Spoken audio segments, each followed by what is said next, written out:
میں زیادہ سے زیادہ 2-2.5 کلومیٹر تک گیا ہوں گا۔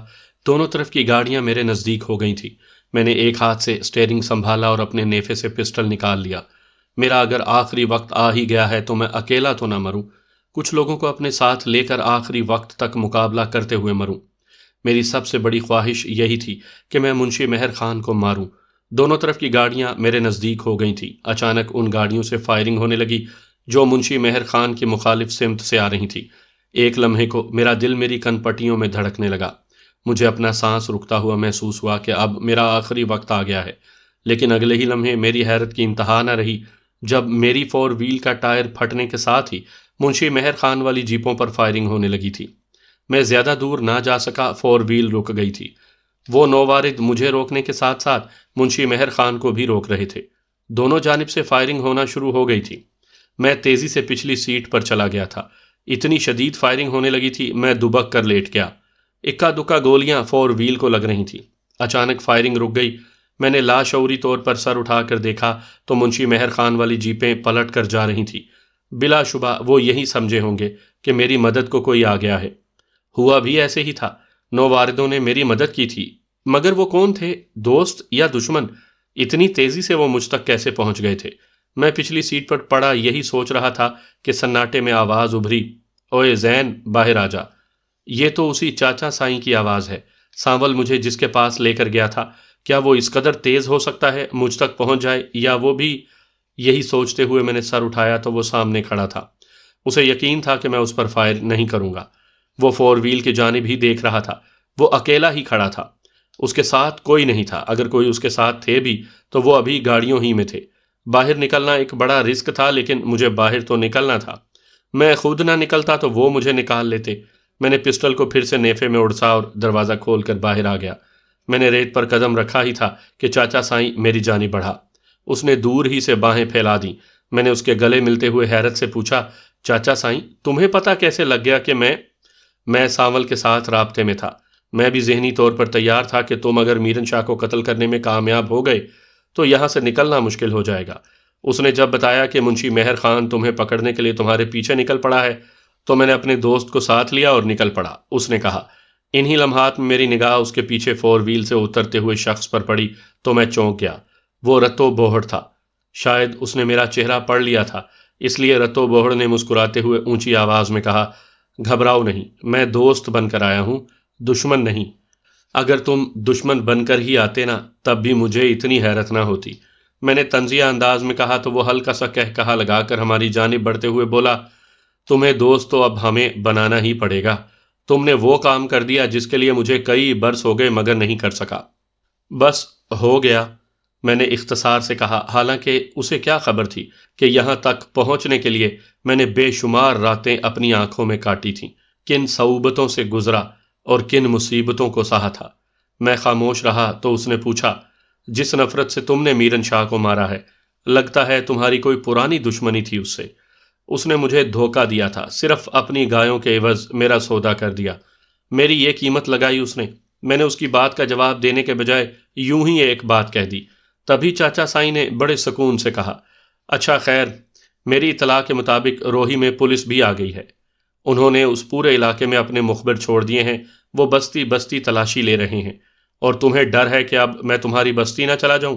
یہ کہتے ہوئے میں ہنس دیا، پھر لمحہ بھر رک کر بولا، فکر نہ کرو، میں نے ابھی نکلنا ہے، بس سڑک تک پہنچ جاؤں، سوچنا بھی مت کہ تم سڑک کے ذریعے نکل جاؤ گے۔ چاچا سائیں نے تیزی سے کہا، پھر سمجھاتے ہوئے بولا، مجھے ڈر نہیں اور نہ شک ہے، مجھے یقین ہے وہ بستی جائیں گے، ممکن ہے وہ اب تک ہو کر جا بھی چکے ہوں، اس لیے میں رتوں کو بلا لایا ہوں۔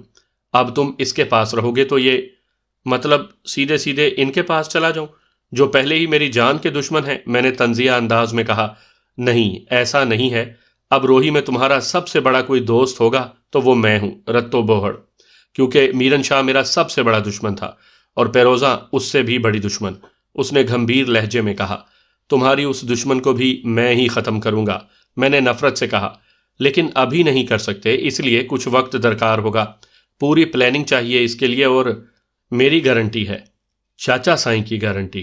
پتر، رتو بوہڑ ہمارا دوست ہے، یہ دھوکہ نہیں دے گا، وہ بڑے مان سے بولا۔ کیا یہ دھوکہ؟ میں نے کہنا چاہا تو وہ میری بات کاٹتے ہوئے بولا، میرا پتر بختاور اسی رتو بہڑ کی وجہ سے بچا تھا، وہ اب بڑے محفوظ ہاتھوں میں ہے۔ اب یہ میرن شاہ مر گیا ہے نا تو وہ بہت جلد میرے پاس آ جائے گا۔ چاچا سائیں نفرت بھرے لہجے میں جذباتی ہوتے ہوئے بولے، ٹھیک ہے جیسے تم کہو، لیکن یہ دیکھ لو تمہارے راجستھانی دوست ناراض ہو جائیں گے، میں نے کہا اور خاموش ہو کر اس کی طرف دیکھنے لگا۔ وہ اب ناراض نہیں ہوں گے، تم ان سے ملو گے تو پتہ چل جائے گا۔ رتو بہڑ نے کہا، پھر تیزی سے بولا، ساری باتیں یہیں کر لیں گے، یہاں سے نکلیں، ابھی ہم محفوظ نہیں ہیں۔ اس نے کہا ہی تھا کہ میں اور چاچا سائیں اس کی 4 وہیل کی جانب بڑھ گئے۔ ڈرائیونگ سیٹ پر ایک ڈرائیور تھا، ہم پچھلی نشستوں پر بیٹھ گئے تو پیسنجر سیٹ پر بیٹھنے سے پہلے رتو بہڑ نے سب گاڑی والوں کو اشارہ کیا۔ تبھی کوئی کسی جانب نکل گیا تو کوئی کسی جانب۔ میں سمجھ گیا، ریت پر سب دھونے والے نشان اگرچہ زیادہ دیر تک نہیں رہتے، لیکن جب تک رہتے ہیں وہ پوری نشاندہی کر دیتے ہیں۔ وہ سب گاڑیاں یوں نکلی تھیں کہ کسی کو خبر نہ ہو کون سی گاڑی کدھر گئی ہے۔ سامعین کرام، آپ سن رہے ہیں ایک دلچسپ اور جاسوسی اردو کہانی جس کا نام ہے اناگیر۔ یہ اس سلسلے کی قسط نمبر 16 ہے۔ مجھے امید ہے آپ کو میری یہ کاوش پسند آ رہی ہوگی۔ آپ نے اگر ابھی تک میرا چینل کہانی گھر سبسکرائب نہیں کیا تو ابھی میرے چینل کو سبسکرائب کر کے بیل نوٹیفیکیشن آن کر لیجئے تاکہ آنے والی ہر نئی کہانی کی اطلاع بر وقت آپ تک پہنچ سکے۔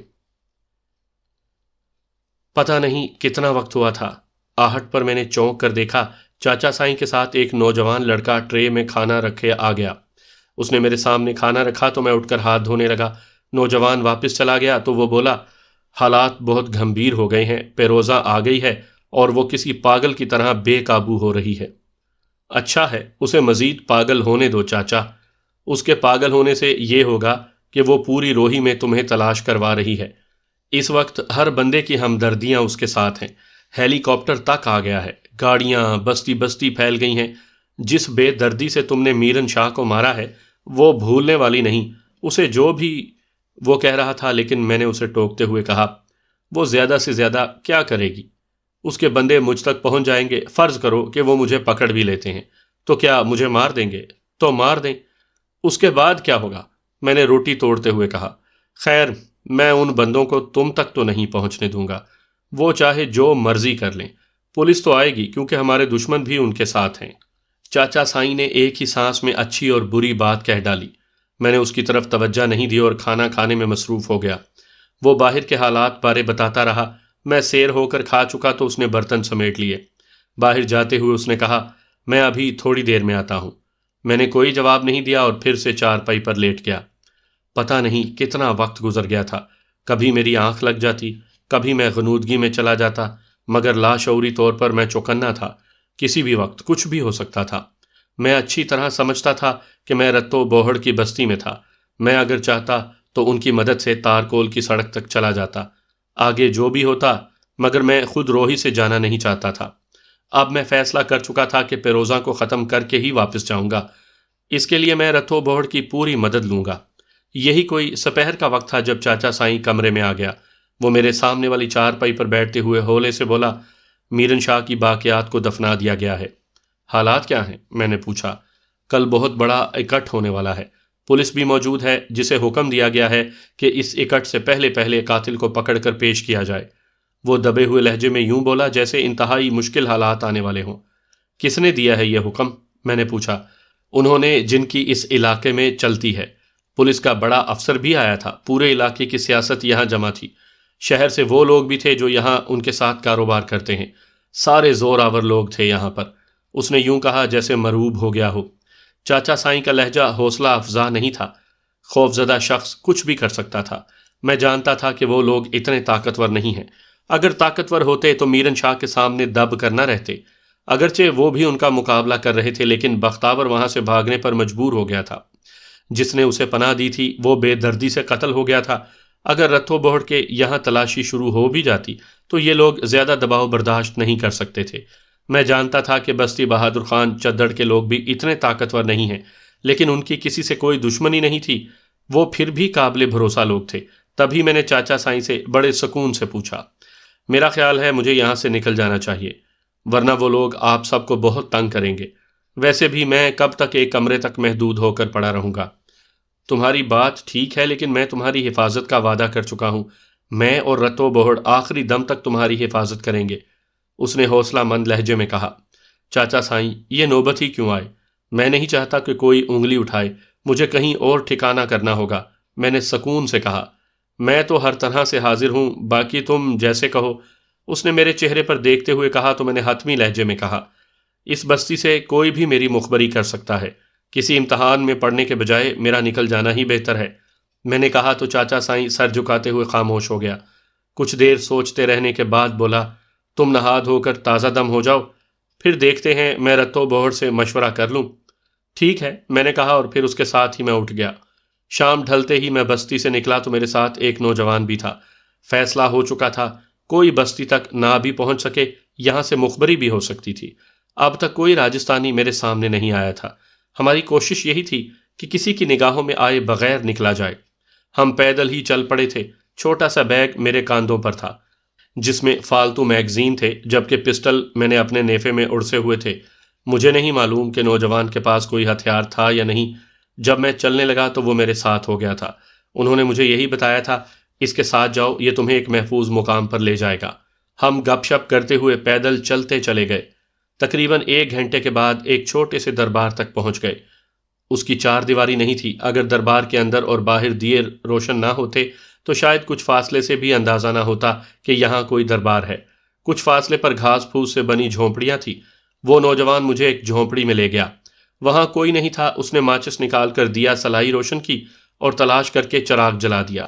جھونپڑی کی ایک جانب گھاس پھوس کو اس طرح طے کر کے رکھا ہوا تھا جیسے کوئی اس پر سویا ہو. اگلے چند لمحوں میں میرے خیال کی تصدیق ہو گئی.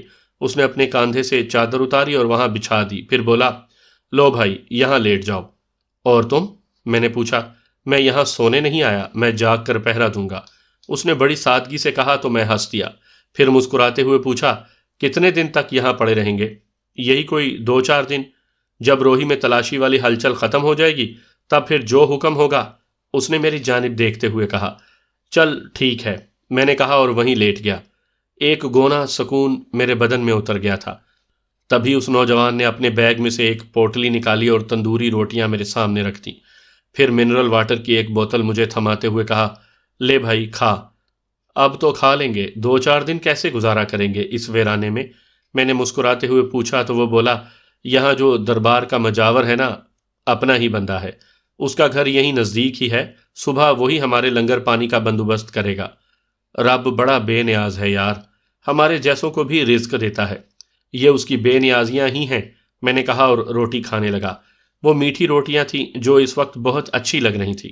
کھانا کھا کر وہ نوجوان باہر نکل گیا تو میں نے اپنا فون نکالا. مجھے یہ دیکھ کر سخت مایوسی ہوئی کہ وہاں پر سگنل ہی نہیں تھے. مجھے آفتاب لوگوں کی اتنی فکر نہیں تھی. وہ بے وقوف نہیں تھے کہ راستے ہی میں کہیں پڑے ہوئے ہوں گے. انہوں نے جہاں جانا تھا وہ چلے گئے ہوں گے. میرا اگر ان سے رابطہ ہو جاتا تو روہی کے اندر ہونے والی ہلچل کے بارے میں پوری طرح پتہ چل جاتا. میں نے فون واپس جیب میں رکھا اور آنکھیں بند کر کے لیٹ گیا. رات کا نہ جانے کون سا پہر تھا. مجھے یوں لگا جیسے دور کہیں کوئی 4 وہیل آ رہی ہے.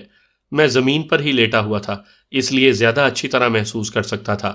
میں اٹھ کر بیٹھ گیا. میری ساری سماعتیں اسی آواز کی جانب لگ گئیں. لمحہ بہ لمحہ آواز قریب آتی چلی جا رہی تھی. میں تیزی سے اٹھا اور جھونپڑی سے باہر آ گیا. باہر اندھیرا تھا اور دور دور تک کوئی ہیڈ لائٹس دکھائی نہیں دے رہی تھی. وہ نوجوان کہیں دکھائی نہیں دیا. میں نے پوری کوشش سے ادھر ادھر دیکھا اور پھر ایک جانب بڑھ گیا. میں ذرا سے فاصلے پر گیا تو مجھے وہ نوجوان سامنے سے آتا ہوا دکھائی دیا. تم نے سنی یہ آواز؟ میں نے سرسراتے ہوئے لہجے میں پوچھا. ہاں میں سن رہا ہوں، اس نے سنجیدگی سے کہا. کون ہو سکتا ہے؟ میں نے پوچھا. تم نے شاید دیکھا نہیں، یہاں سے تھوڑے سے فاصلے پر کچی سڑک ہے، کوئی مسافر ہوگا، اس نے بتایا. اور کوئی ہماری تلاش میں ہوا؟ میں نے پوچھا. تو دیکھ لیں گے، اس نے جرأت مندانہ انداز میں کہا اور آواز کی جانب متوجہ ہو گیا. پھر ہولے سے بولا، اگر وہ گاڑی ہماری جانب آ بھی جائے تو وہ فوراً سامنے نہیں جانا جب تک. اس نے کہا تو میں سمجھ گیا، اس لیے اسے ٹوکتے ہوئے بولا، تم فکر نہ کرو، آؤ ادھر. میں اسے لیتا ہوا جھونپڑی سے کچھ فاصلے پر چلا گیا. وہاں کافی جھاڑیاں تھیں، ان میں آسانی سے چھپا جا سکتا تھا. ہمیں وہاں بیٹھے 2 سے 3 منٹ ہوئے ہوں گے کہ ایک 4 وہیل جھونپڑی سے کچھ فاصلے پر آ کے رکی. وہ مکمل اندھیرے میں تھی، 4 وہیل کے اندر بھی روشنی نہیں تھی. ایک شخص اترا اور جھونپڑی کی جانب بڑھا، پھر باہر ہی رک کر ہلکے سے آواز دی، علی زین، اوئے رکھے۔ میں آواز پہچان گیا، وہ چاچا سائیں تھا۔ اس کے ساتھ ہی 2-3 بندے مزید اتر آئے۔ وہ وہاں تک آئے، تب تک چاچا سائیں جھونپڑی کے اندر چلا گیا۔ کچھ دیر بعد ہی وہ واپس آ کر تشویش بھرے لہجے میں بولا، اندر تو کوئی بھی نہیں ہے، ہو سکتا ہے وہ کہیں دوسری جگہ۔ نہیں، اندر ان کا سامان پڑا ہے، دیا بھی جل رہا ہے۔ تو پھر کہاں جا سکتے ہیں؟ ادھر ادھر ہی کہیں ہوں گے۔ اس کے ساتھ ہی چاچا سائیں نے آواز دی تو ہم جھاڑی سے باہر نکل آئے۔ ہم جیسے ہی ان کے سامنے گئے تو وہ سبھی جھونپڑی میں آ بیٹھے۔ چاچا سائیں کے ساتھ رتو بوہڑ بھی تھا اور اس کے ساتھ 2 راجستھانی۔ وہ دونوں نوجوان تھے۔ کچھ دیر خاموشی کے بعد چاچا سائیں نے کہا، علی زین، روہی میں اب تمہارا رہنا مشکل ہو گیا ہے۔ تو میں نکل جاتا ہوں روہی سے، میں نے فوراً کہا۔